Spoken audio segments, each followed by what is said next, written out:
अस्सलामुअलैकुम दोस्तों सज्जनों भिरावो वसेब वासियों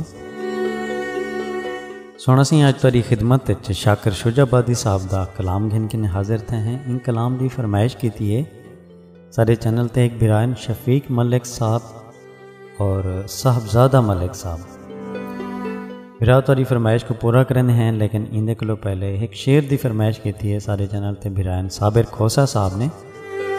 साबिर खोसा साहब शाकिर साहब का यह शेर तुहाडी खिदमत पेश है, सुन सो दोस्तों नाल भी शेयर करे सो।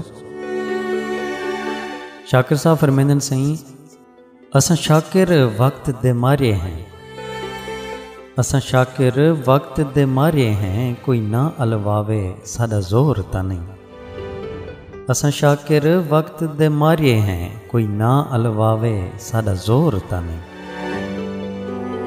साबिर खोसा बिरा तुहाडी फरमाइश को असां पूरा कर दिते। हुण शफीक मलिक साहब ते साहबजादा मलिक साहब की फरमाइश को पूरा करने हैं। शाकिर साहब का यह डोड़ा शफीक मलिक ते साहबजादा मलिक साहब तुहाडे नाम है। शाकिर साहब फरमांदे सही, मैं दिल नायाब विचेंदा हाँ, होवे कोई गरजाऊ तां गाल करे। मैं दिल नायाब विचेंदा हाँ, होवे कोई गरजाऊ तां गाल करे।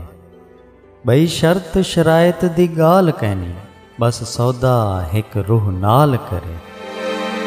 होसी ओ मालिक जेड़ा घिन वेसी, भावें सांभे या पामाल करे। एक शाकिर ओ ना लंघ आवे, जेड़ा दूजे को भईवाल करे। एक शाकिर ओ ना लंघ आवे, जेड़ा दूजे को भईवाल करे। बिरा शफीक मलिक साहब ते साहबजादा मलिक साहब ते साबिर खोसा साहब तुहाडी फरमाइश को सुना सही असां पूरा कर देते। दुआएं याद रखे सो अल्लाह पाक तुहाको सारे वसेब को अपने हिफ्ज़ व अमान च रखे। रब सोने दे हवाले।